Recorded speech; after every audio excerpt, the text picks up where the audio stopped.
Yeah. Good evening, everyone. I call to order the meeting of the San Francisco Elections Commission. Today is Wednesday, August 19th, 2015, and the time is now 6:01 p.m. I am President Jordanek. Secretary Hewitt, can you take the roll? President Jordanek? Here. Commissioner Jones? Here. Commissioner Harris? Here. Vice President Rowe? Here. Commissioner Font? Commissioner Savant? Here. Commissioner Yu? Here. And we also have with us today Director John Arntz and Deputy City Attorney Joshua White. So item number 2, general public comment. Public comment on any issue within the Elections Commission's general jurisdiction unless otherwise included in an item on this agenda. I haven't had a chance to look at the agenda. Is open source specifically on the agenda, so we should wait till then? You can speak about that on the item about the next voting system. Yes, thank you. Okay. So seeing no public comment, let's move on to item number 3, approval of minutes for the previous meeting. Discussion and possible action to approve minutes for the June 17th, 2015 Elections Commission meeting. May I have a motion to approve? I move to approve the minutes for the June 17th, 2015 commission meeting. I second. Commissioner discussion? Public comment? I see no public comment. Roll call? President Jordanek? Yes. Commissioner Jones? Yes. Commissioner Harris? Yes. Vice President Rowe? Yes. Commissioner Savant? Yes. Commissioner Yu? Yes. And the vote passes unanimously. Okay, let's move on to item number 4, Commissioners' reports. So I can start this one off. I've got a few things to report on. So I first wanted to announce that our annual evaluation of the director is now complete.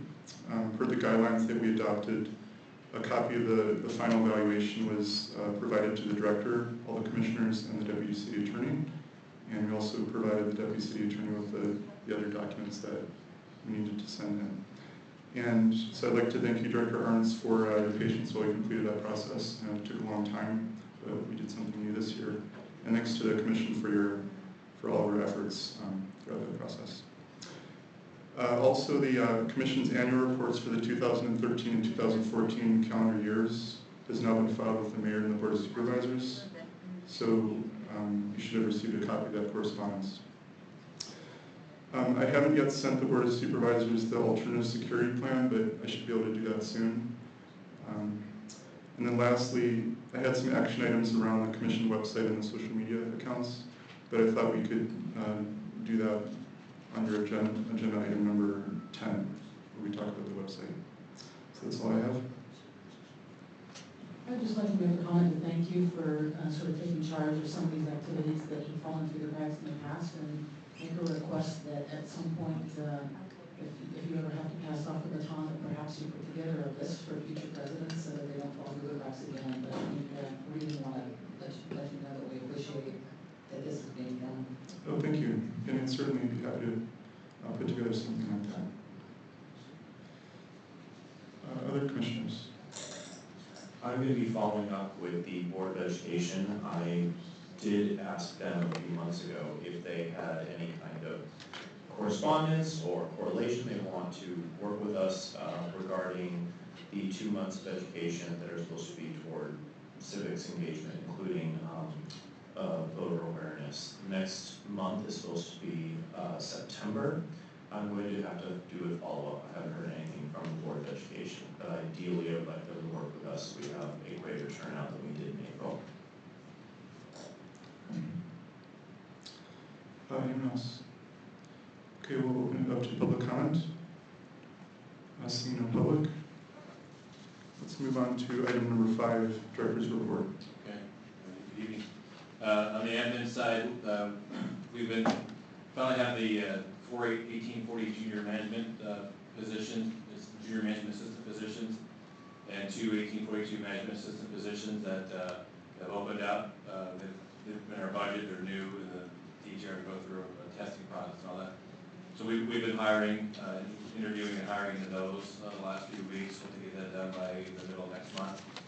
We've already brought in about 20 seasonal staff in the department. And this is just the beginning. We're bringing people back pretty much here, or bringing people to the department on a weekly basis now as we start to increase our operations. We're also starting to bring in supplies and materials in bulk for the election, working with OCA, Office of Contract Administration, going out to bid and getting contract executed for the rental of about 200 vehicles for the election. We're meeting with vendors. For instance, today we met with the translation and the vendor that formats and produces the voter guide. On Friday, we're going to the post office to meet with the representative of the USPS. We'll have a meeting, a general planning meeting, that we're actually going to take a tour of their plant. And then one of the ideas is to actually see the equipment that grabbed our ballots last election, if you remember, tore up the envelopes and try to get a sense of not so much what they did, but what we perhaps can do better going forward to help them so that they don't have any issues processing our information, our ballots. But also I wanted to see if there's a way for us to combine our information so they can track the ballots better using existing resources and not having to create something new. Recently, the Secretary of State pulled back on his appeal, on the Secretary of State's appeal of a lawsuit that the previous Secretary of State filed in interpreting the realignment of prison sentences in California several years ago. The previous Secretary of State indicated that those on community release and community supervision, their status was equivalent to being on parole, which meant that those ex-offenders lost their right to vote, could not reapply, could not re-register to vote. The department actually joined in against the Secretary of State on their position, submitted a declaration. So now it's kind of interesting for us to see the current Secretary of State siding with our interpretation of the law, that we'll be doing outreach to parole offices and also going and talking to the realignment council and things like that. So next Wednesday, August 26th, what time? I'm going to write it down. Next week around 10:45, 11, Representative Pelosi, Secretary of State Padilla, Mayor Lee will be outside of our office to celebrate the Voting Rights Act and also Women's Equality Day. And that will take place just right outside of our office. So if you're interested in attending, you can. I don't have a direct role, Matt will provide support for the event and we'll provide we'll table some information and things like that, but I won't be able to speak or anything like that. That's their day. On the outreach side, they had a July Voter Information Network meeting. They've already prepared their registration drive kits for this election. They're available at the front counter. They put together the demo ballot that we'll be using at the outreach events, tabling events, things like that, showing the new bilingual ballot format in San Francisco. They've been going to the UCSI, UCIS events, and now Secretary of State Padilla also goes. So that was, even though we've been going there for years now, he shows them, gives the keynote address. Open house at the department September 22nd. We're already organizing that. On the poll worker side, they sent out their poll worker availability letters to about 2,000 folks, 2,500 folks. They've got the vote by mail ballots, provisional ballots redesigned. The provisional ballots are already up for production. They're bringing their staff in starting August 31st. We hired a new junior management assistant in that division. She started yesterday. Precinct services. They've been working with we've been getting training from Department of Technology and using a program called ArcGIS. It's a graphics-based program. So, like all the maps, you can create maps, like ballot type maps. We put on our website, for instance. Those are made with ArcGIS. So we get what are called shape files, which are actually part of our open data sets on our website. Then we can populate the precincts by different colors to show the ballot type for the voters. That's something that we use to the field personnel and campaigns download, things like that. So we're getting some extra training from DT on that program. There's only at one polling place located for this election, so what they've been doing instead of going out and locating polling places is actually resurveying sites. So if there's been construction at a site since the last election, or if they just have incomplete data, or they want better data on a polling place, they've been going out and surveying it, giving the measurements and putting that into our system. They've already started to contact the sites that we're not using for this election to ask if they'd be available for being a polling place for the June primary election. On the technology side, so our open data, I don't know if you guys have been to our data section, that's increasing pretty much every day at this point. Right now, we're in the process of getting election-specific information on the open data side, more than, I don't know what you call it, legacy information that would be static through time, but this is more dynamic information that changes with each election. But we'll maintain it with on DataSF, so it'll create a whole historical archive of the data. Someone wants to grab it and use it in comparison to future elections. They're working on the applications that automate the tracking of processes. Also at the warehouse, we've begun installing Nest cams. They're essentially webcams, and we're using the Nest cams at the warehouse to augment our current security system down there, because it's cheaper and it's more updated technology than our current security cameras that are at the warehouse. Then we'll also use these cameras as our web streaming hardware for this election. In the past, a Nest cam it can host the signal and also allow visitors to go into the site and view the stream. So we can not use YouTube now and actually get a better image for people to view. And it's easier for us to set up. So what we plan to do, instead of having only the ballot distribution division's work streamed live this election, we'll stream on election night the incoming memory packs on McAllister Street. So we'll use the Nest cams for that. We will use the Nest cams for the ballot distribution processes in the hallway, both inside room 59, outside room 59. We'll put a webcam inside the computer room so people can actually watch what's going on inside the computer room. Whereas before, people could go to the window outside the room and view, or we could even take video. Then also we'll put a Nest cam inside the cafeteria, our election center, on election day, so people can actually watch us in the election center as we go about our business. So that's all part of what the IT's been doing. On voter services, they've been processing the language preference materials that we've mailed to voters. We've done 2 mailings so far. It's about 58,000 that we sent out. We've got about 25,000 back. I think it's like 41% return rate, which is really good. Any kind of mailing like that, people indicating their language preference or indicating that they prefer that English is their language preference. So we're uploading that information as we go along. Then on publications, we've already got the ballots. We'll have a 3-card ballot for this election with 11 ballot types.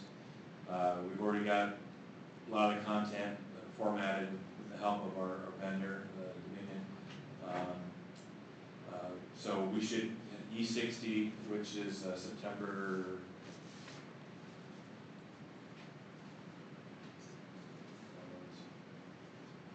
September 4th, E60. That's the first day that we can mail to overseas voters. And so if we get the ballot faces done at that point, we can actually start the election on E60. The deadline to mail overseas is E45, and of course we'll get that, but trying to get out as soon as we possibly can. Campaign services, they've gone through the nomination processes. They've gone through the submission of proponent arguments, rebuttals.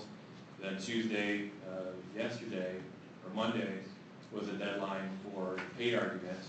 They re-engineered the process. We enlisted a bunch of folks from the department to help with the process. It went much cleaner than in the past. It's basically a 1.5 day process to get through all the paid arguments versus a 3 and 4 day. We've already moved the content to publication so they can be getting formatted for the voter guide. And I think we had 186 arguments come in, which is a high number. The highest we've ever had was 212, which was last election. So it's not a record number, but it's actually a high number of arguments that came in. And they went through it, and the deadline's at noon, and the line was done by 1:30, so that's really good. They deserve our praise for the work. So that's kind of quick, but that's an overview of what's going on right now. The election's already started. We're already going into it. So. Okay, thank you. Commissioners, are there any questions or discussion? Yes, you said that we've already sent out forms to the poll workers regarding their interests. How many have we gotten back? And is that generally a higher number or lower number than usual? I don't think we've received any back yet. It's too soon. They were mailed last week. We probably got some back. Yeah, that's too soon. My other question is, since you did say the highest was 212 and we're actually pretty close to that number, in general, have we seen an increase in paid arguments over the past few years relative to, or is this just unusual for some reason? It just depends what's on the ballot, what the interest is. Last couple of elections, there's been a higher number than perhaps the third election, the second from previous election. But no, I don't think it's a sign of anything. I don't think so at this point. I don't think it's a trend. But again, it just depends. Like for the June election, for instance, I don't expect that there will be a high number, very many local measures on the ballot. There could be, but then again in November, you're going to get a spike in the number of arguments. That's just the election, the type of election, and the type of measures that will go on that ballot. Thanks. I have just a couple questions. For starters, I think the open data section is it's a great start. Really like what you've done, and I understand it's just getting going. But yeah, I like what I see there. Just one question on that. I know you have a page dedicated to like the official candidate lists, and that's kind of presented as a table. Are you, or maybe it's already on there, but are you thinking about also doing that as like a CSV file or like the? I just printed that thing. On the open data section? Well, I don't think I saw in the open data section. Oh, I know if you go to the election page, it has the table of the official candidates for all the different races. No, it's not on. We do want to get that on there. Okay. And then you had mentioned that you sent out the 58,000 language preference forms. Can you remind me, was that sent out to like who did you decide? How did you decide who to send that to? We did it based on place of birth. So people that were born in countries where Chinese, for instance, was a predominant language, we would send. They had not indicated a language preference. We'd send them a card. If you're born in a Spanish-speaking country, we sent them a card. If a Filipino-speaking country, we sent them a card asking. And they did not indicate on the registration form that they had a language preference, so we sent them something to see if they did in fact have a preference. Okay, and out of curiosity, what percentage said like English for that? Do you know? Or? Yeah, more said English. More than half? 9,700, I think it was, said English. Around 9,800. So far we have around 25,000 back. We haven't processed 8,000, so my counts are incomplete. But of the 16,000 that we processed, 6,000 were for languages other than English, and then about 9,800 were for English. Okay, interesting. Okay, thanks.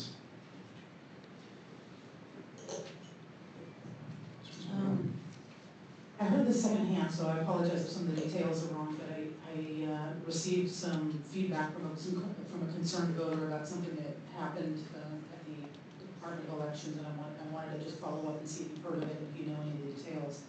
As I heard it, and this was not from the potential candidate himself, but from somebody who was there when the candidate came up to the desk and saw this happen.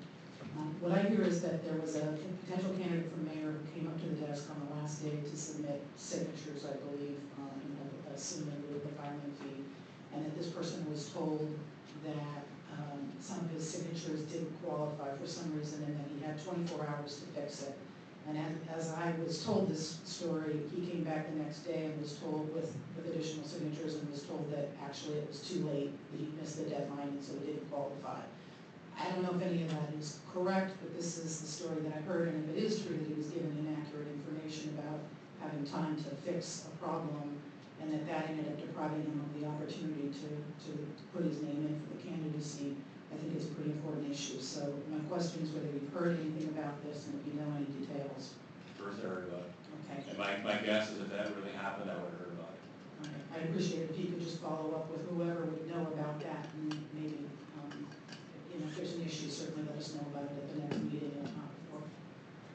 Thank you. Okay, if there's no other comments, we'll do public comment on this item. Seeing none. Let's go on to item number 6, election plan. Discussion and possible action regarding the election plan for the November 3rd, 2015 municipal election. So, Vice President Rowe, would you like to tell the Commission what transpired at the BOPEC meeting? Yeah, I think I can give a pretty brief report. We did go over the election plan in detail, asked the director all of the questions that we had about it, which he answered in full, and we felt comfortable and ultimately unanimously approved a motion to recommend that the full commission adopt the election plan. Okay, we'll do, is there any discussion or comments, questions about the plan? You know, I can add one thing, Sure. which is that we did a relatively detailed draft minutes for the BOPEC meeting, and so if anyone's interested in the specific questions and answers, there's a pretty good summary of them all there. It's been posted, as I understand it, from our secretary on the website already, although it hasn't been approved as final, of course. Okay, great, thank you.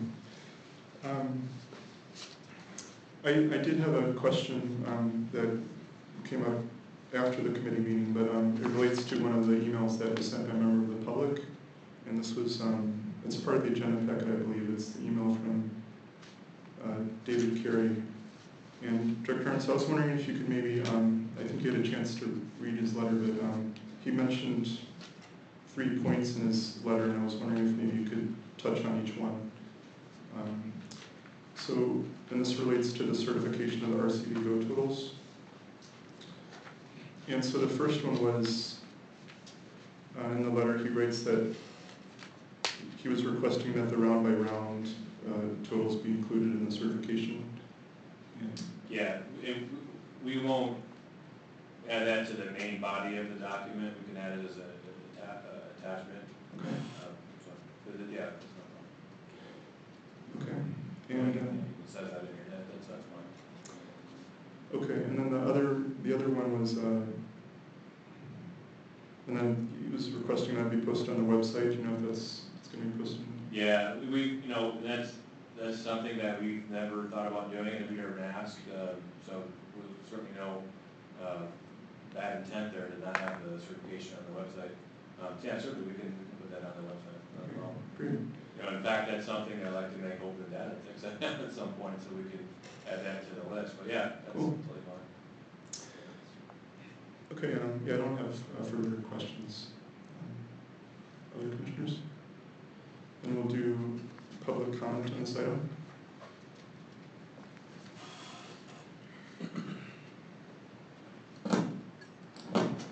Thank you, Commissioners. My name is David Carey. I was the one who wrote one of the emails that's in your packet. And generally about the election plan, I want to thank Director Arndt for generally a very good election plan. Appreciate it a lot.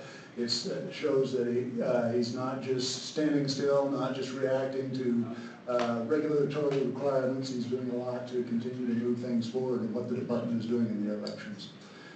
Some things I'd particularly like to point out that I think are very welcome improvements, say compared to last year, is the election night reporting of RCV tallies. doing that with the first batch of results as well as the last batch of results is very important. Something I've been asking for, and he's actually going a few steps further in, as I understand it, planning to do it for all RCD contests, regardless of whether it looks like there's a majority winner there in those first preliminary results. And he's also going to, if necessary, add some additional rounds of tallies to take all the tallies until there are just 2 candidates remaining. I think those are very beneficial improvements in the way the reporting is being done. I do want to touch briefly about the email that I sent. I'm very glad to hear that there's intent to certify the actual RCD tallies and the official record of the votes. I would also ask, one of the points, the 1B that I had there was that not only the vote totals be certified, but what we call the ballot image files also be certified, not necessarily, not those aren't something you put in the body of the letter, but certified by reference to what's on the website. I think is important because those provide important details about how close the election really is. So anybody who's looking to maybe consider a recount and they want to see how much do things have to change, the ballot image file is a way to look at that. It's also a way where people can look and see how things worked out on a precinct by precinct basis if they want to. It's also an important way that they can use to see how, and this is true during the process, can be a source of checking what the targets are for the 1% manual tally. In general, San Francisco, moving on to another topic, in general, San Francisco has not had a problem with people waiting in line to vote, from what I've seen.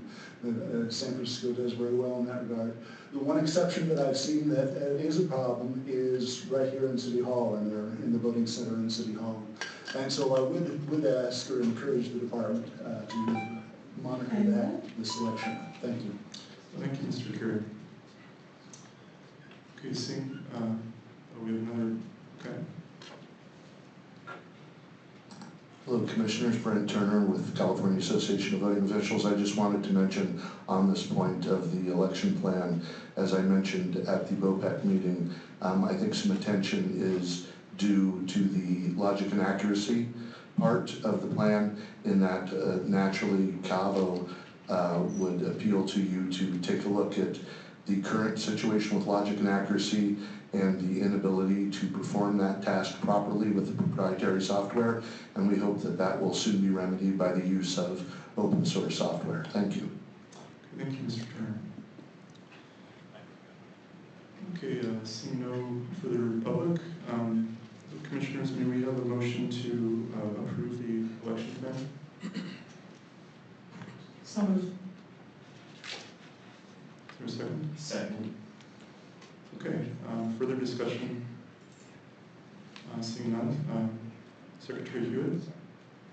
President Giordano, Yes. Commissioner Dunn, Yes. Commissioner Harris, Aye. Vice President Rowe, Yes. Commissioner Safan, Yes. Commissioner Yu. Yes. And the motion passes unanimously. Okay, let's move on to item number 7, the city employee waiver. Discussion and possible action regarding the city employee waiver for the November 3rd, 2015 municipal election pursuant to section 13.104.5 of the San Francisco Charter. Okay, so Commissioners, on this item, the motion that I was thinking we would consider is that we request from the Board of Supervisors a waiver to allow city employees and officers to assist the Department of Elections as described in the agenda packet document. May we have such a motion? So moved. Is there a second? I second that. Okay, Commissioner discussion. I just have a quick question. To me, this appears to be the same process that we've done each election in the past. Is that correct? Yes. Thank you. And then also, I have one comment. I mean, if that's the case, why not simply, why are we going through every year? Why don't we have Well, there's a charter requirement for this, and I'm not sure if we could, I mean, maybe Deputy City Attorney White could talk about whether it's possible to do a blanket motion that would apply to all future elections. Is that what you're wondering about? Yeah. I guess, actually, I don't know off the top of my head. I think it's safer to just do it for every specific election. I think the charter is more specific about, I don't think you could bind every future elections commission with a vote today, so I think it's safer to just do for one election. Yeah, and actually, the charter says that it's not just that we approve it, it's actually that the Board of Supervisors has to, by motion, do it, so it would be the supervisors that would have to do this each time. Further discussion? Public comment? Seeing none. Secretary Hewitt? President Jedi? Yes. Commissioner Jones? Yes. Commissioner Ferris? Yes. Vice President Rose? Yes. Commissioner Scott? Yes. Commissioner Yu? Yes. Okay, the motion passes unanimously. So let's move on to item number 8, discussion and possible action regarding San Francisco's next voting system. Okay, so on this item, I wanted to start off by just updating the commission on something that we discussed at a previous meeting, and then we can discuss the RFI, which was issued 2 weeks ago on Thursday, August 6th. And then this will also give us an opportunity to discuss open source, which the public has sent some correspondence in about. So on the update from the previous meeting, the commission had voted that I be a part of the RFP panel, and Deputy City Attorney White kind of looked into that. And would you like to share with the commission what you found in that? Sure. Because of the city's procedures, well, I guess for one thing, I mean, speaking with my colleagues who sort of who specialize in the city's contracting process, I think the concern was that because by charter the commission's role is oversight of the department, that by having a member of the commission either be on the panel or even observe the panel, that would be sort of encroaching upon or exceeding the commission's authority. Even the sort of the act of observing the panel could potentially influence how the panel conducts its deliberations. The city has very specific rules about how contract approval processes go, and the concern is that given that members of the commission may have their own views about how, and the commission might have views about what type of system gets chosen, et cetera, that even by observing that the RFP process as it goes on, that could affect how the process goes. But that's of course not to say that the commission does not or cannot play a significant role in providing general guidance in terms of policy to the department. Okay, thank you. And we could return to this point if the commission wants to discuss it as part of the larger item discussion. But I thought, Director Ernst, could you maybe give an overview of the RFI that you issued and just maybe just an overview? Yeah, the RFI is a request for information, and essentially it's an attempt to canvass whoever is out there with the voting system, has this system is being designed, or plans to design a system to respond to the document.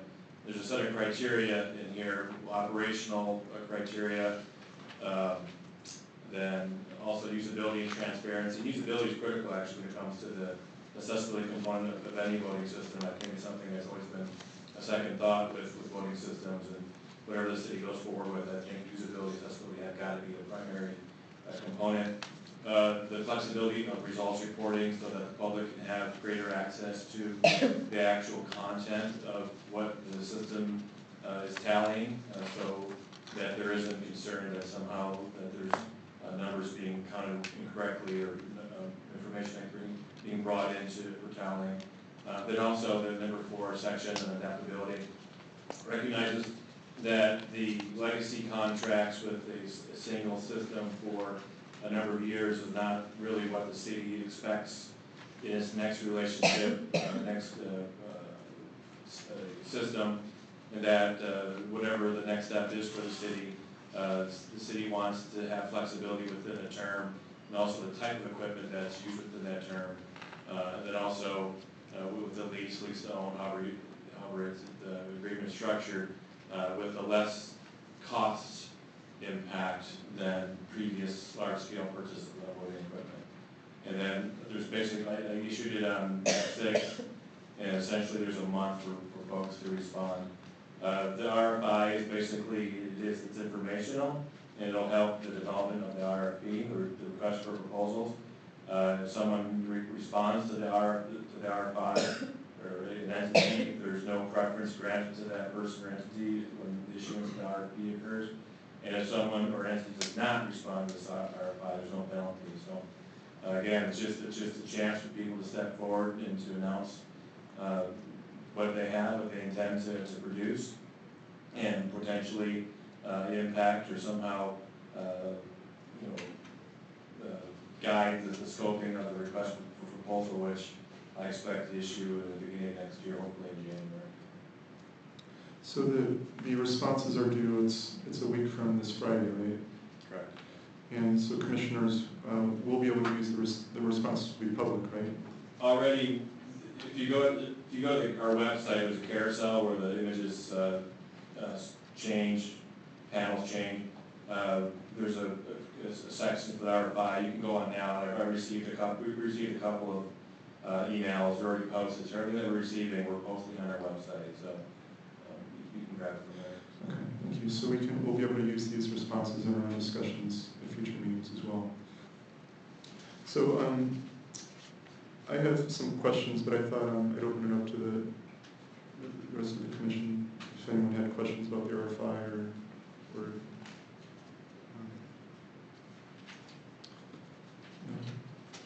Sure. Just a quick question, have you received, I know the deadline is the 28th, but have you received anything? You don't have any names or anything, just if anybody responded? Not a full response. I've received once their questions, which in no way were responsive to the RFI itself. So I'll still post those, but I won't respond to them. Then we had one email that was a description of something that someone used, system someone used. It wasn't really responsive to the RFI. Then I had an email from a vendor indicating that the vendor will respond to the RFI. I posted that, but nothing substantive. Just another follow-up question. And was the RFI sent out to a distribution list of vendors or vendor contacts or in terms of outreach? Yeah, so every certified vendor, every vendor is certified or approved by Secretary of State to provide voting equipment or systems in California received the email. Also, we tweeted, we Facebooked the link to the RFI, and we also issued a press release. Anyone that contacted me, and I asked around other folks too, who had interest in voting systems or trying to promote the development of voting systems. If I knew about them, I sent them the link as well, the document. Thank you. Can you just give me a quick primer on, not being familiar with the public contracting system, what is a response to an RFI as opposed to, obviously a response to an RFP is an actual proposal, but what kind of things do you see in response to an RFI? Well, there's a series of criteria in here. What I'm stating in the RFI is I want actually a full response to go through each criteria that's listed in here, indicate that the system, a current system, proposed system, or a currently being designed system includes these criteria. So I want to know basically if something has these elements in it.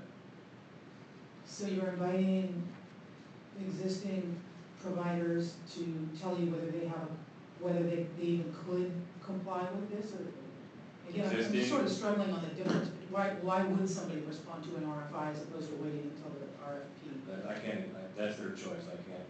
Someone's reason to or not respond to an RFI. I can't. What's your purpose in obviously this isn't your choice, but why does the city want the two different stages? I'm not understanding. Well, I mean, this is a very clear signal that the cities are planning on going forward with the purchase of a voting system. and here's the basic criteria that would be incorporated in that voting system, an ideal situation. If someone wants to step forward, indicate their system does or does not, that kind of gives a sense of how realistic it is the city can actually acquire something that it has interest in. So if the criteria is out the scope of the elements of what would be a good voting system. So if you received, hypothetically speaking, if you received a response, or you received either no responses at all, or you received only responses saying we can't meet these particular criteria, that you would use that then to adjust what you're putting in the RFP, is that? Potentially. Maybe I can turn to our deputy city attorney, because I'm just not understanding the process, and I'm sure there's a piece I'm missing. Well, I think it also varies depending upon what the contract is, or what the, if it's a contract put out by MTA versus Department of Elections. But I think the concept is just to sort of allow the department to educate itself about what's out there. You could have, for example, like in an RFI, you could just have like a wish list of things that, things that you might want in a voting system. Is it possible to do an open source voting system? Is it not possible? If no one responds to that part of it, it could be used to sort of sculpt the RFP. So I think it's just the process for educating yourself, so that when you put out, like, I think the RFP is much more concrete. It's like, this is the exact project that that a particular company can actually implement, whereas I think the RFI is like, well, here's some of our capabilities. We're capable of doing this, we're not capable of doing that, here's the reason why. I think it's possible theoretically to have, like, if there were no useful responses to this RFI, you could maybe do a different RFI that sort of shifted your priorities and expectations based on what you've learned. But there are some similarities, right? Thank you very much. And could a vendor potentially respond saying that, maybe arguing that a certain criterion that you include should be changed, or maybe there's a good reason to? Absolutely. There's no rule in how someone responds to this other than there's a criteria that the department's put forward and what it expects to see in the next voting system that the city uses. So please comment on these criteria. Okay. I have a few questions. One of them is on page 3 at the top.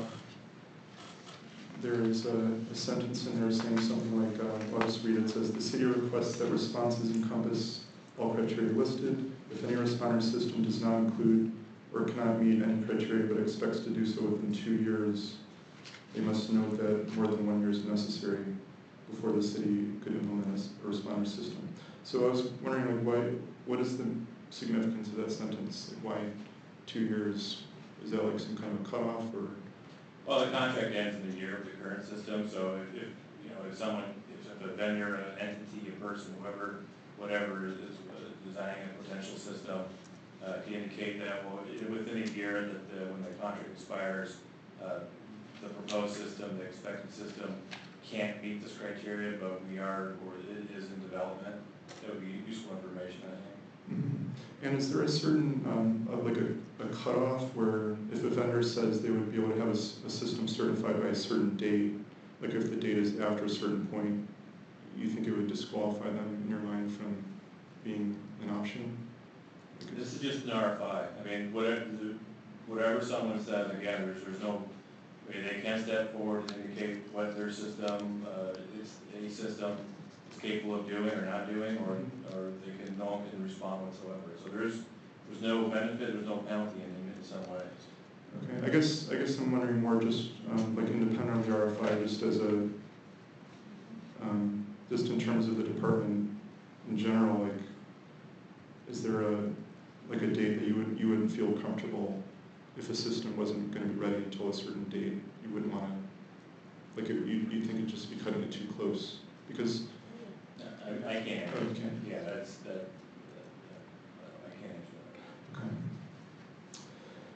Okay.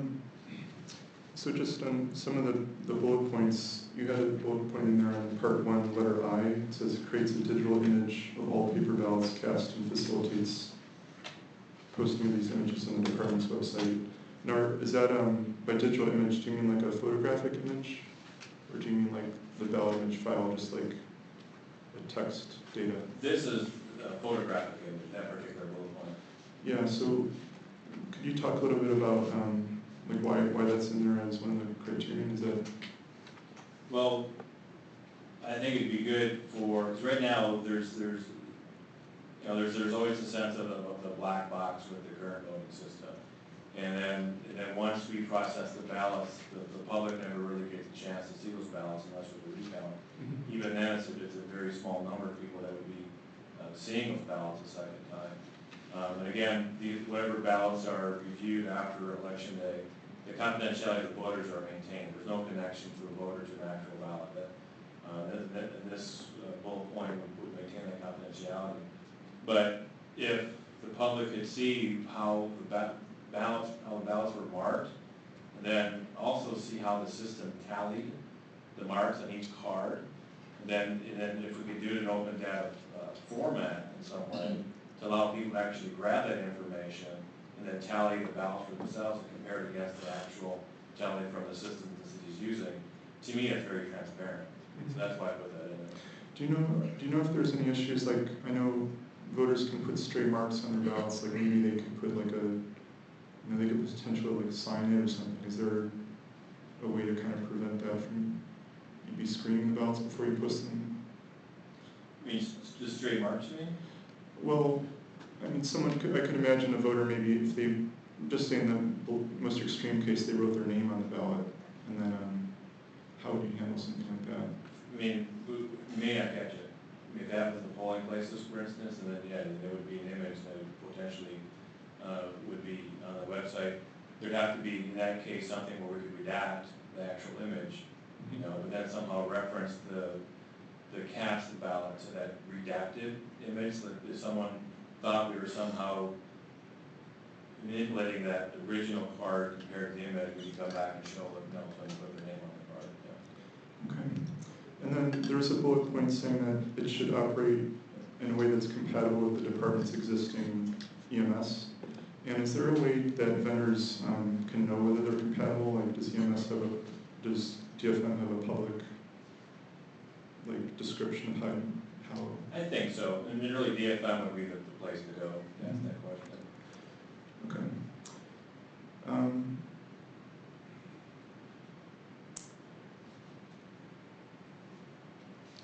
Let's see. Okay, are there other questions or comments before we open it up to public comment? Okay, let's open it up to public comment.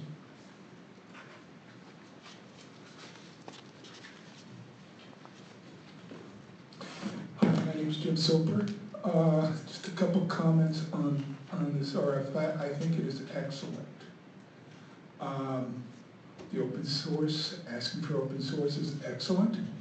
And then to get to your question about what's the point of having digital images available. There's something that was called the Humble Transparency Project, where they created a set of digital images and then ran the ballot images through a second set of scanning and totaling software. And the very first use, they found a serious bug in the default system. Mr. Carey has got, this is not with the images, but every time the public's double checking things on the first round that I know of, there's been a problem with finding it. The other point was about 6 years ago, I was asked to oversee an election for KPFA Board of Directors. And they put all 3,000 ballot images on the website. And I went, wow, I have the entire election here in front of me, and I can check it. And the very first ballot I took had a smudge on it. I was able to cross-check, which is in this RFI. I was able to cross-check, and it got counted. The smudge got counted. And we went through many of the ballots, and ultimately they had to count the whole thing by hand. But this provides transparency, a huge step forward. I'm glad you have it in there. I'm glad you have the open source in there. I'm not sure that we're going to get all of this, but thank you for putting it in there. Thank you. Thank you, Mr. Silver.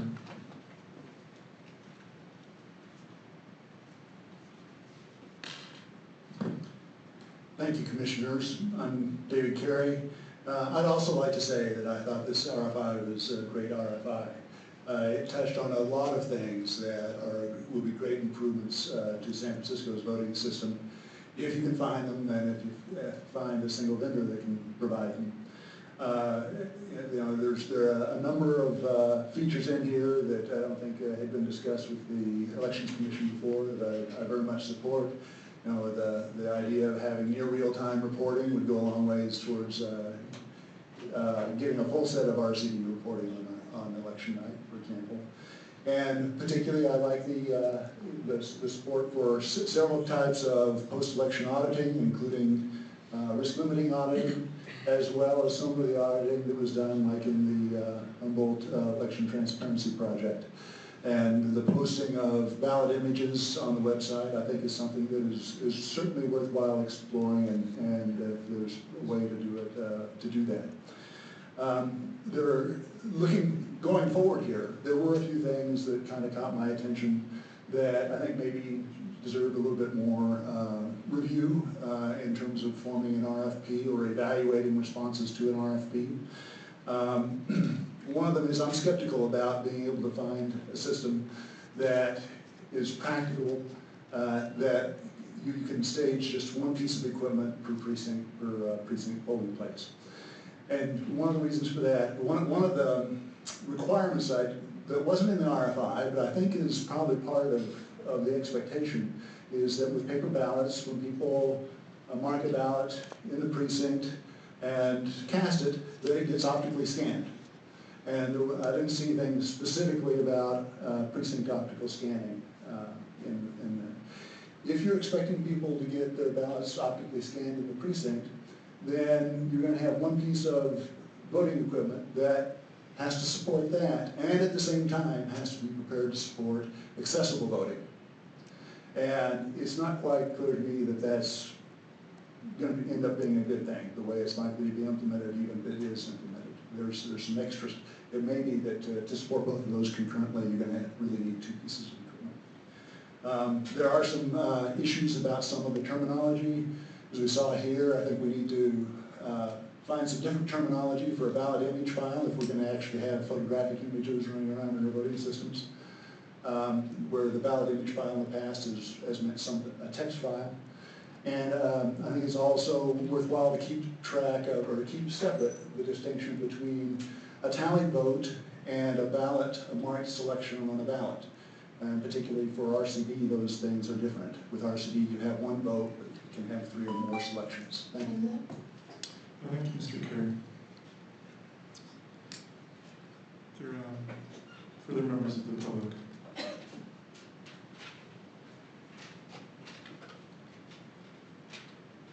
Hello, Brent Turner again.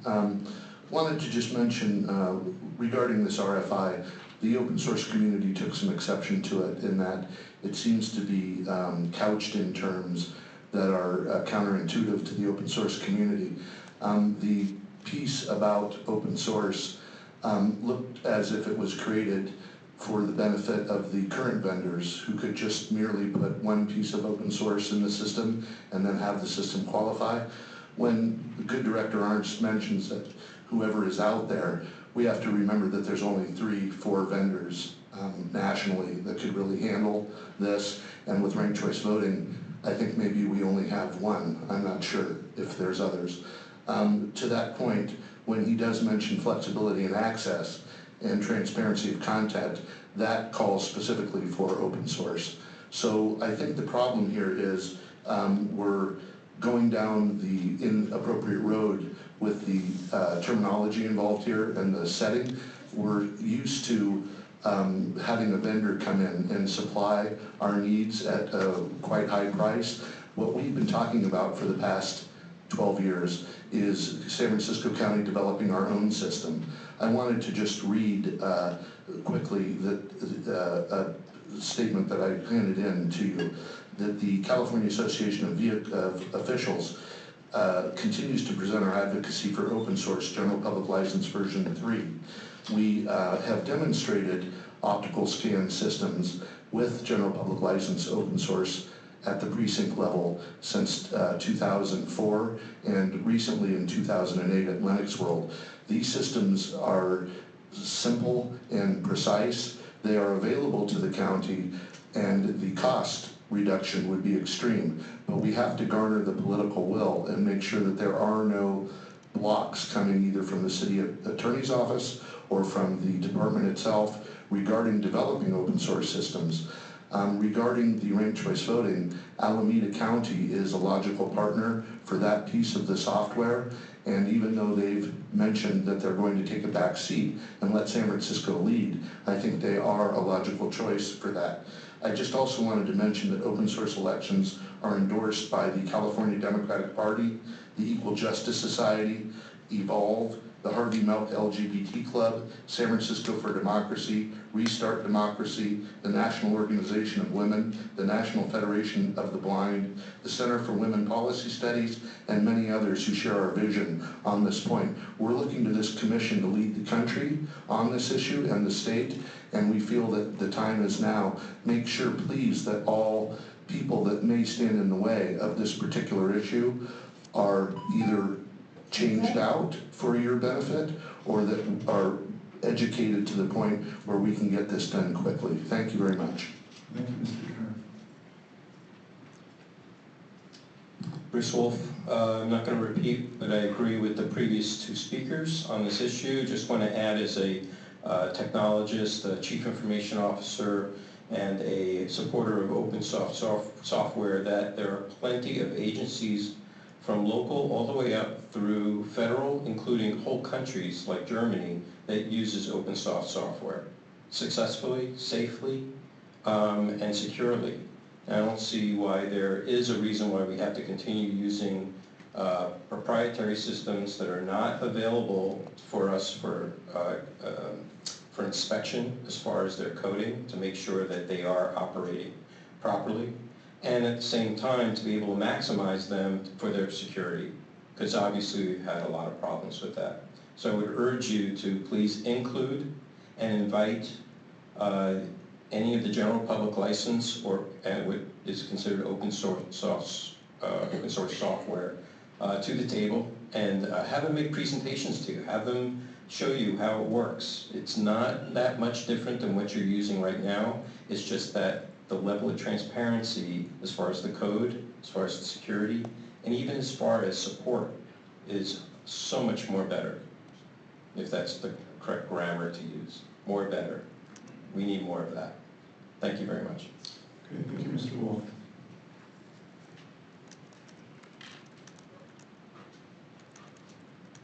Good evening, Commissioners and Director Arts. I just want to say that as someone who's been coming to these meetings for 11 years around voting systems and deep interest, I'm very, very pleased to see what I think is a very progressive set of requirements in the RFI, so thank you for putting those together. It's great to see not only the open source piece, but also risk limiting audits and other kinds of and the ballot image approach as part of the request for information. I do think that one area that I didn't see in there was anything about concerns or how their feelings about certification. I also saw indications of modularity and how that would be responded to by any potential vendor, given that this is a very progressive agenda. So I think that that's one important piece. I guess the RFI has already been let, so we'll see how that works. But if they're responding to something that they think that they can build, presumably they also have the wherewithal to get it certified. But I think it's very, very exciting and very progressive, and I'm very pleased to see it, so thank you all very much. Thank you, Mr. Donaldson.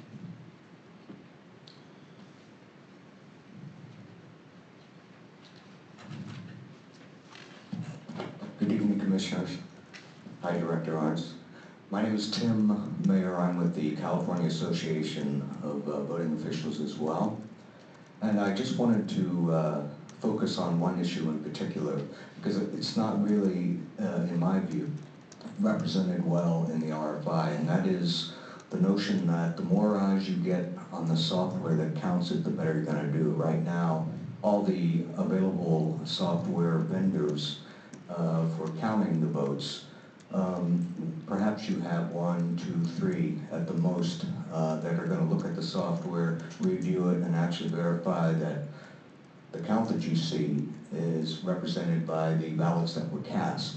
We don't have any way of knowing, and that's really the foundational point here. We'd really like to change that so that, as the second to last speaker indicated, if you have community-based, developed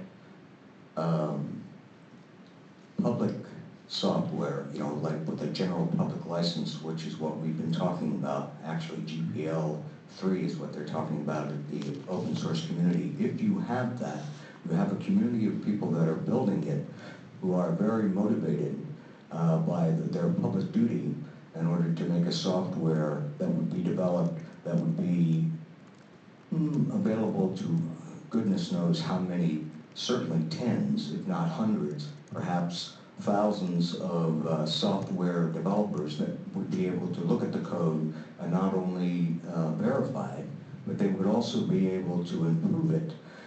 The other main part about the community developed software, the publicly developed software, is that the license in particular, the reasons it's licensed the way that it is so that that software, as it's developed, is now in a community of people that would improve it, and then be available to all of the other jurisdictions, whomever might have an interest, which would substantially reduce the cost of software over time just ridiculously. You know, pennies on a dollar. So this is what we're looking for. There's a bit of an investment here in time, and certainly there's a matter of change and changing our standard operating procedure. But I tell you, there's just no question that either we're going to look at the software code or we're not. And right now, nobody here that I know of, and nobody here that we've spoken to, has any idea whether or not the software we have counts the votes the way we intended. Thank you. Thank you, Mr. Mayor.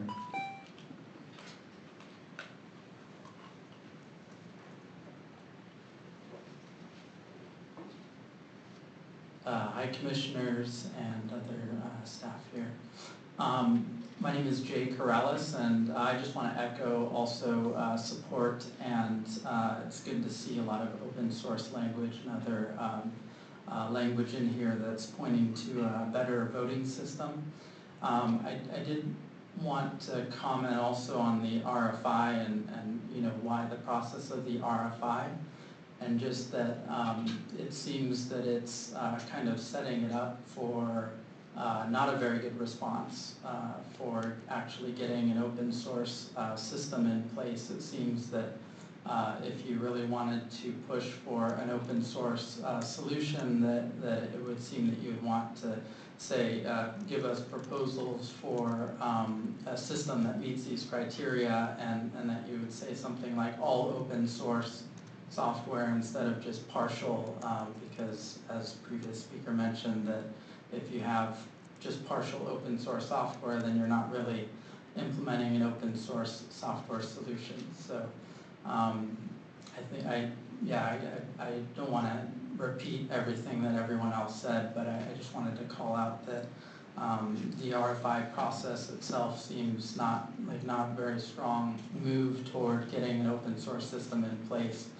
And so anything that you can do to improve that would be much appreciated. And I know that one of the previous speakers mentioned, you know, potential just sort of like obstruction, maybe something in the way, and I would echo that it would be great to kind of take a look at that a little deeper and figure out how we could actually push toward an open source software solution in a stronger way. So, thank you. Okay, thank you. Any more members of the public? Okay, seeing none. And then also, for those who spoke, if you could fill out on the sign-up sheet, that would be helpful for our minutes. I just want to add another comment. I didn't say this earlier, but I also thought that the RFI was very well written. I thought it had a lot of very good aspects, the open source, the open data, the transparency elements. You even mentioned the ranked choice voting, the number of rankings that should be supported. So I thought it was very well written. And I'm personally very supportive of open source, and I'm really hoping that some vendors step forward offering an open source solution. And I know it's important to the Board of Supervisors as well. And in the ideal case, all the vendors would come forward and say they can do that. But I think the RFI is a good vehicle for finding out who's out there and whether they can do that. But I also think it's good for the Commission's purposes. It can help us inform how we should act going forward. Like for example, if none of the respondents say they can offer open source, perhaps we could work with the Board of Supervisors to work on building something so that 4 years from now we could actually have something in place if the free market, so to speak, isn't delivering on this point. So that's my own perspective. But by the next meeting, we should have a chance to be able to read the responses and see how things look. So are there any other comments before we move on to the next item? Okay, let's move on to item number 9, discussion and possible action regarding the Incident Reporting Information System, IRIS. Okay, Commissioner, I'd like to just start this one off, and then I can turn it over to the Commission for discussion, questions. So the reason we're having this discussion item is because in the past we've had questions coming up around the IRIS report, and I thought this item would give us a chance to go a little bit more deeper into the issue, just so everyone can understand what the IRIS is and the processes around that.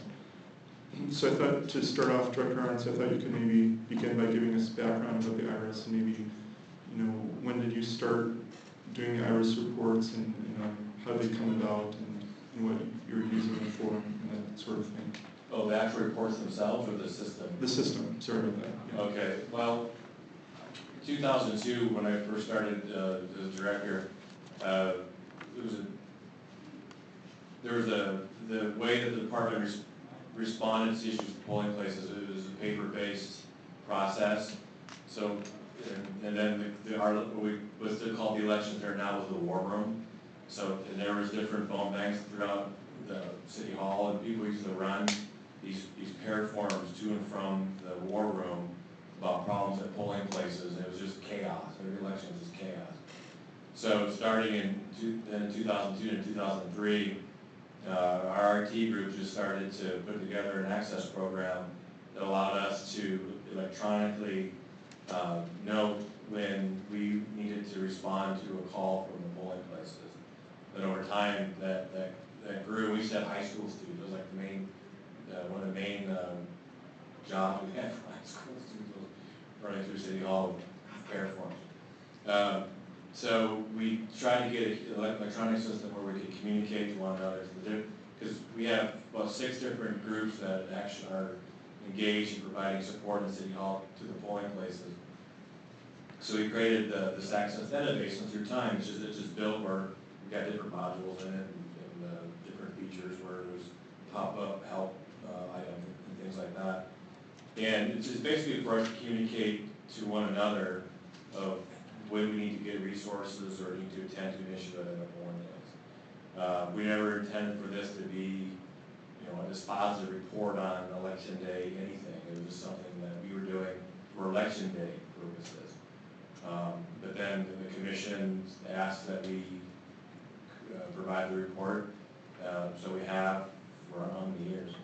But it was never meant to be like an actual report on the election itself. It was something we were using as a tool. So as a report, it's somewhat incomplete because it was never intended to have a conclusion to it. It was just something that we used in real time to inform ourselves and to organize our actions. And then what, do you remember around what year the commission started asking for it, or was it soon after that or a lot later?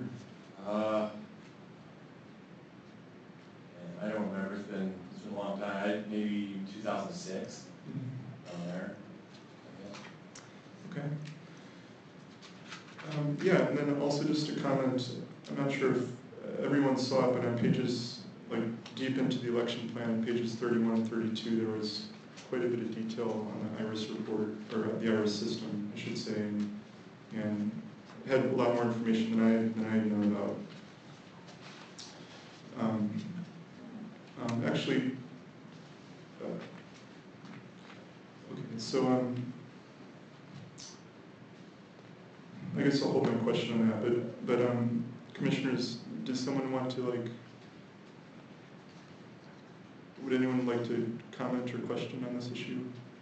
I could share some thoughts as well.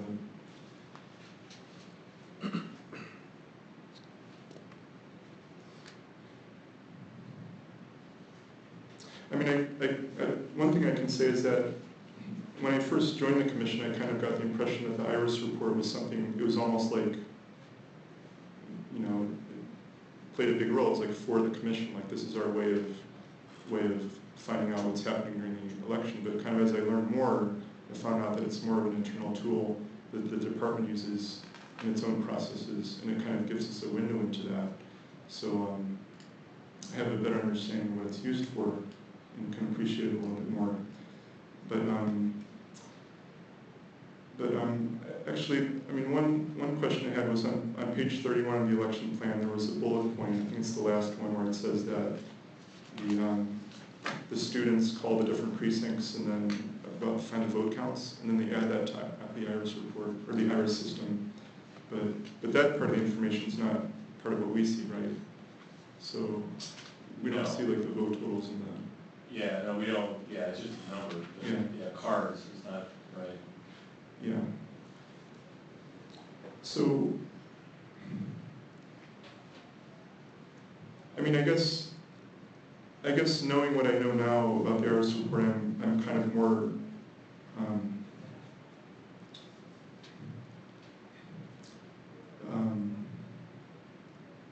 I mean, I'm comfortable with the processes around it, but I don't know if other commissioners want to, if there's more information commissioners want around it, or have additional questions about it, because I know it's come up in the past.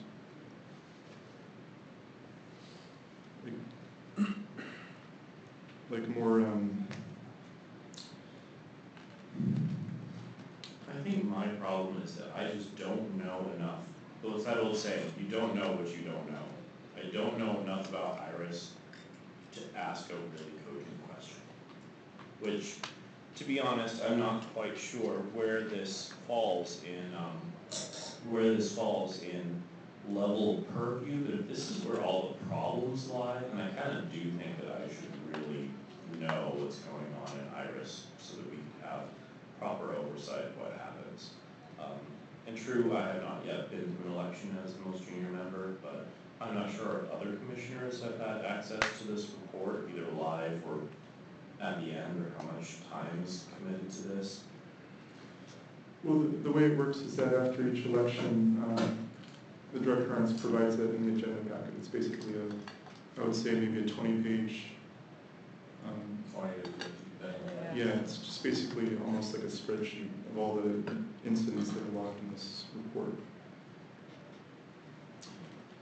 And I think there was kind of a question as to which issues does it contain and which issues doesn't it contain, and are we, is it, how comprehensive is it, and then that kind of led to some questions, but I mean, if... Well, I do have a perspective on that, and it's helpful to get the background, but from my perspective, what the original intent of the IRIS system was isn't dispositive, right? So, I mean,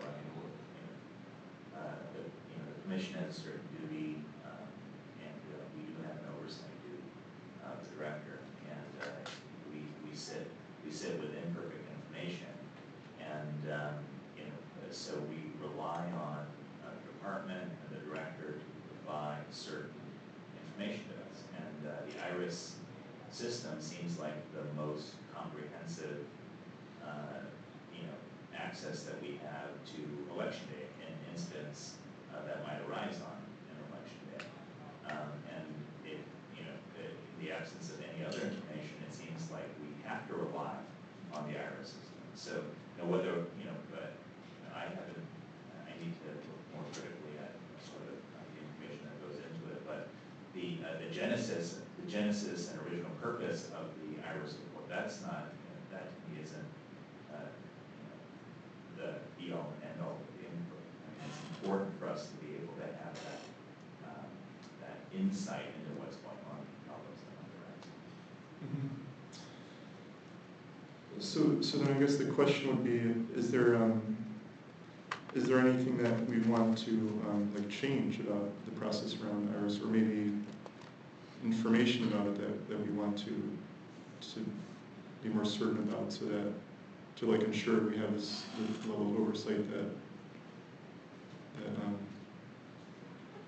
you're speaking of?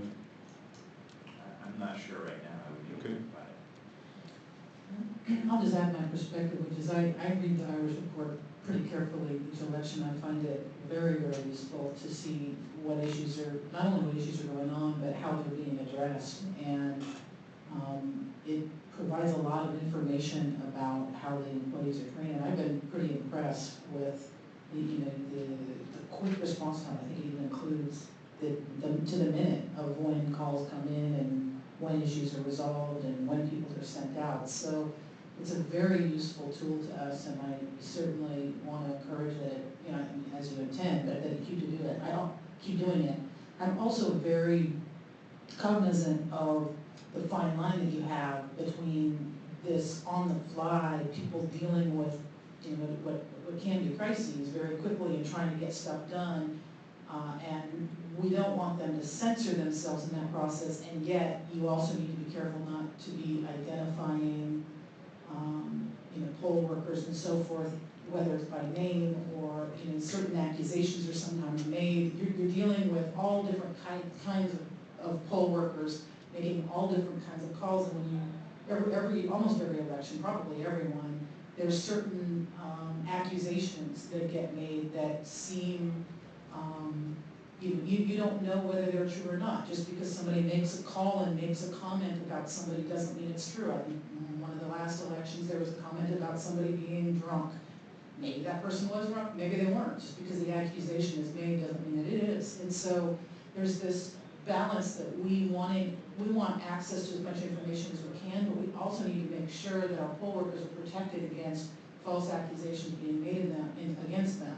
And because the Irish report identifies polling stations by, you know, by number, it's not a very difficult process if somebody wanted to put a name to the accusation. So we really do need to be cautious about protecting the privacy of workers and, you know, and not slandering people through this report. And we have to also be aware that these are temporary workers doing the best they can in a very quick, fluid situation, dealing with all different kinds of problems. So I think we need, you know, when we read the report, you know, for those of us who've had an opportunity to really dig in, I personally have felt pretty comfortable that we're getting an accurate picture of what's going on. And, you know, I do think we need to be careful of the expectations given that concern about the privacy and the potential slander. So, you know, one of the things that it seems has raised this issue for us as a commission is that I'm not so sure that all of the full-time department employees understand that fine line between why are certain things being censored.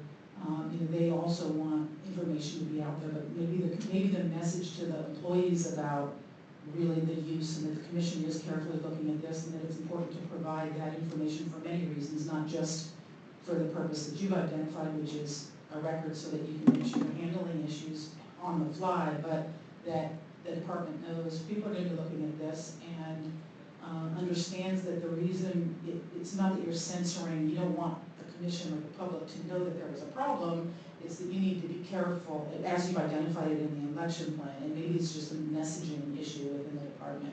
So I've gone off on a little bit of a speech here, but it has come up time and time again, and you know, I think, I don't want to say we're making a bigger issue of it than it is, because it's an important issue, but we also need to understand that it's not an easy one to solve because of the competing concerns.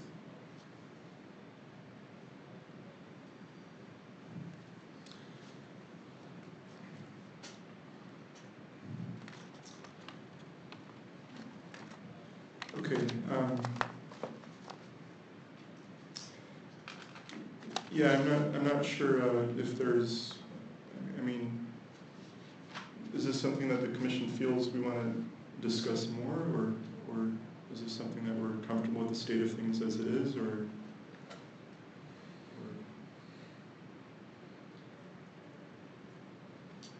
I'm comfortable seeing how it plays out in November, taking a deep dive then. Okay, yeah, and I think we have learned more about, you know, the issue of, you know, when things are censored and when things aren't, and maybe that's kind of enough. But Commission is welcome to volunteer for the phone banks, go through training, seriously. I mean, if you want to know firsthand, do it. I mean, or if you want to do it, observe it. Yeah. Everything's open. So. yeah, and you also mentioned that there you have training materials around this. Right. That we could also know to you. Yeah. So. Okay. I do have one question about that. I'm a school teacher, so I'm afraid I won't be able to take it off. But what is the particular role for commissioners on this particular day? I believe from my assumptions that it can be varied, but are there certain expectations that I should be aware of that I perhaps don't know? And I will admit my ignorance right here in front of everybody.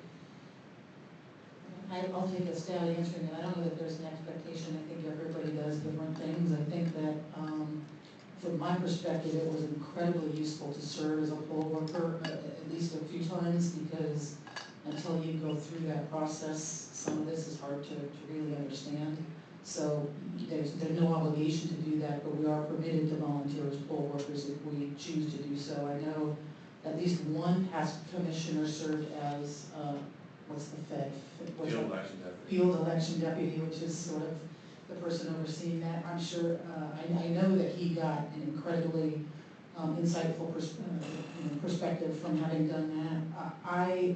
The last election, I did not volunteer as a poll worker, but I spent a lot of time with Director Arns down here at City Hall. I also went out to the warehouse when all the votes were coming in. So there's lots of different ways. We have a list here of all the dates of all the observation activities, and as much as your schedule permits, I think is really helpful, but there's no obligation whatsoever. It's just a really good way, in my view, of trying to get informed about some of this stuff that's rather arcane if you don't experience it. So, and other commissioners have done lots of these things as well. For my schedule permitting, I'll do as much as I can. I have a good resume for field work. Okay. I do think it would be great if one of us has the time to volunteer for the phone bank. I don't know how much of a time commitment it is, but it Well, would the be training really, will be several days, actually. yeah, it'd be It's really like great. the only job I haven't done, so probably the one I go for. Okay, let's take public comment on this item.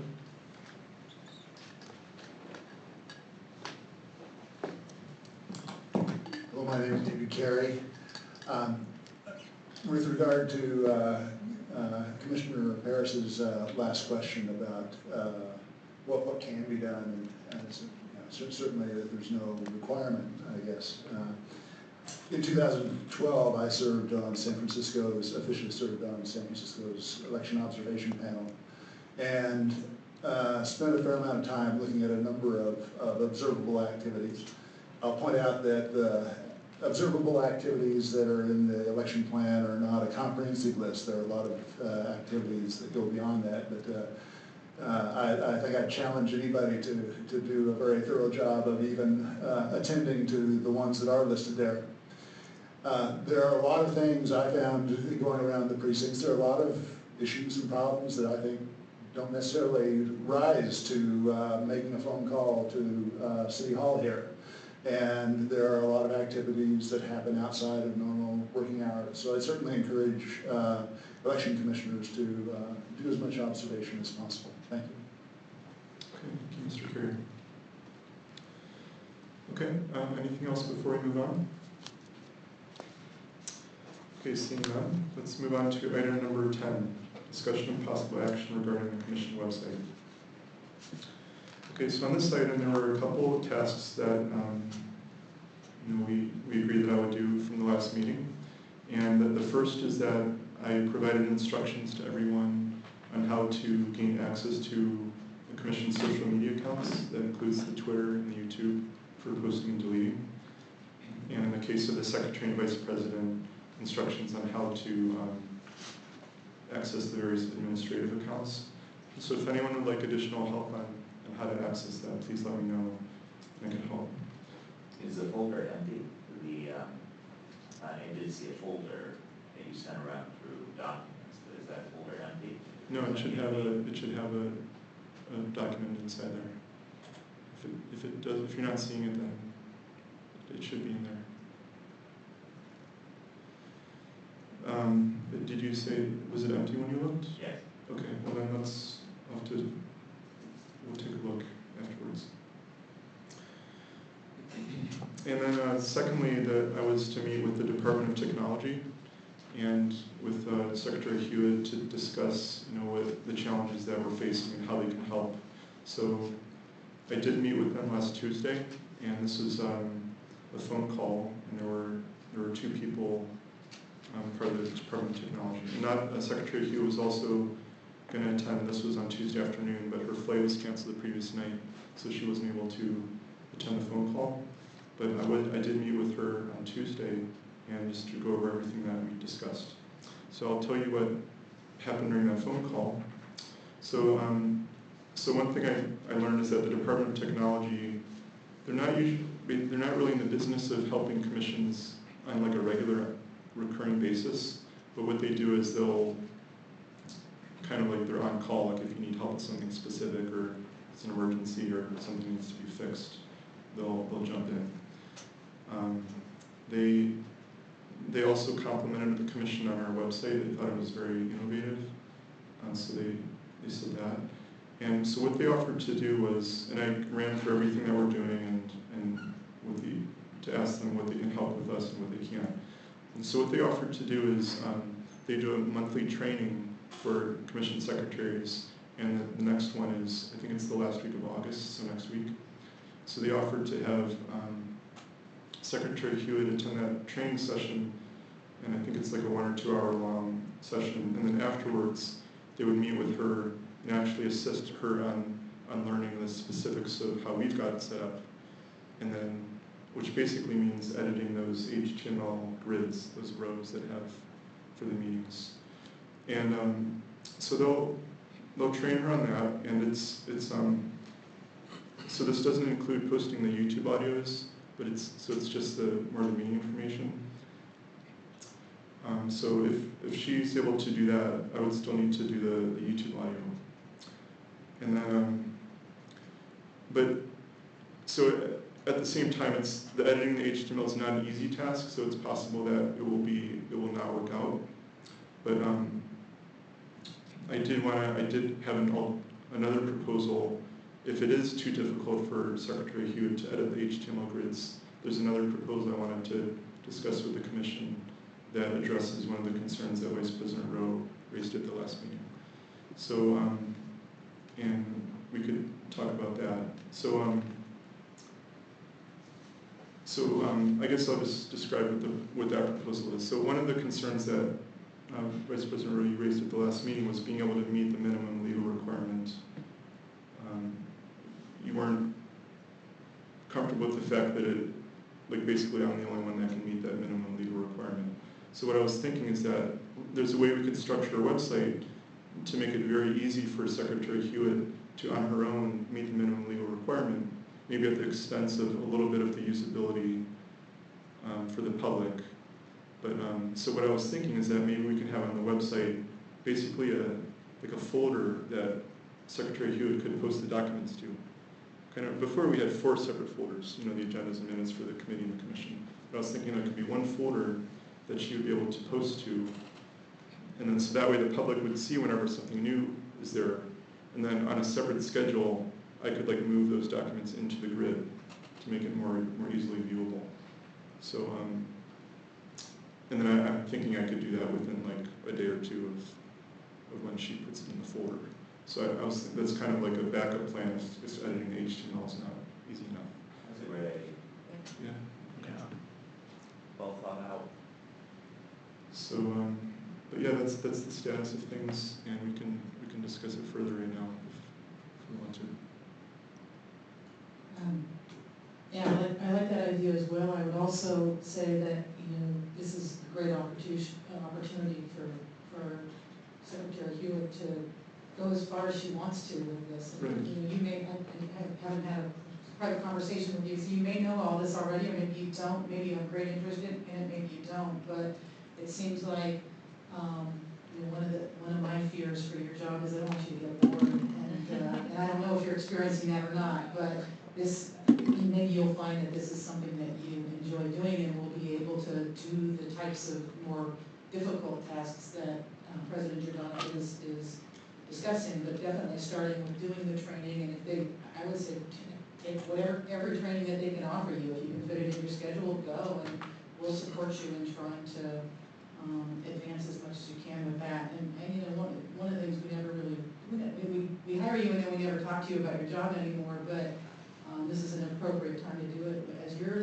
there, if you are getting bored, if there's things that you're interested in doing, or things you want to learn, talk to the president or talk to the vice president or talk to a commissioner, and I really do want to encourage you to do what you need to make this job interesting for you, because we want you here long term, and to do that you need to like your job. So it's a weird job where you're kind of by yourself sitting in the department or surrounded people, but you're your own little island and you barely see us. So I guess this sort of encouraging you to feel free to expand as much as you can and want to do. Yeah, very well said.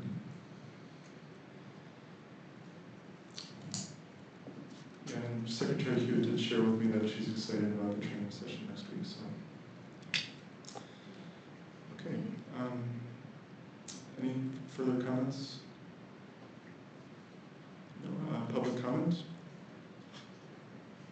Website looks great. Very usable. Thank you, Mr. Donaldson. Okay, great. Then let's move on to the next item, item number 11, agenda items for future meetings. Discussion and possible action regarding items for future agendas. So I thought the one item I had on my list was, I thought we could discuss again at the next meeting, the next voting system, since by then we'll have responses to the RFI, and we'll get a chance to see where things like open source stand. So, agreed.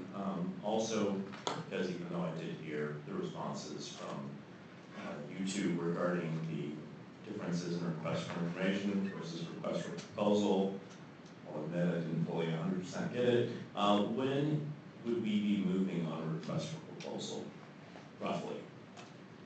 First of the next year, first month or so.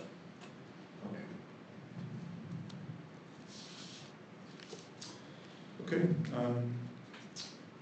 Further discussion on this before we move to public comment? Public comment?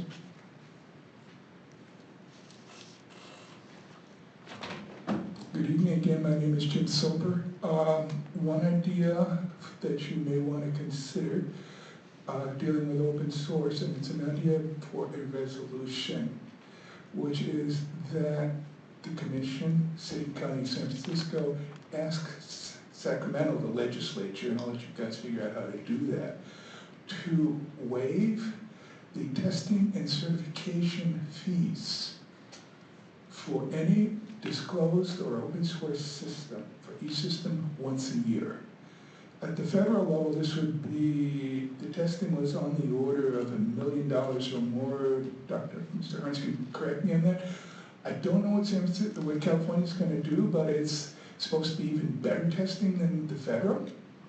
I don't know what the charges are going to be, but if you are a nonprofit, $1 million is a lot of money and may impede you from introducing something into California.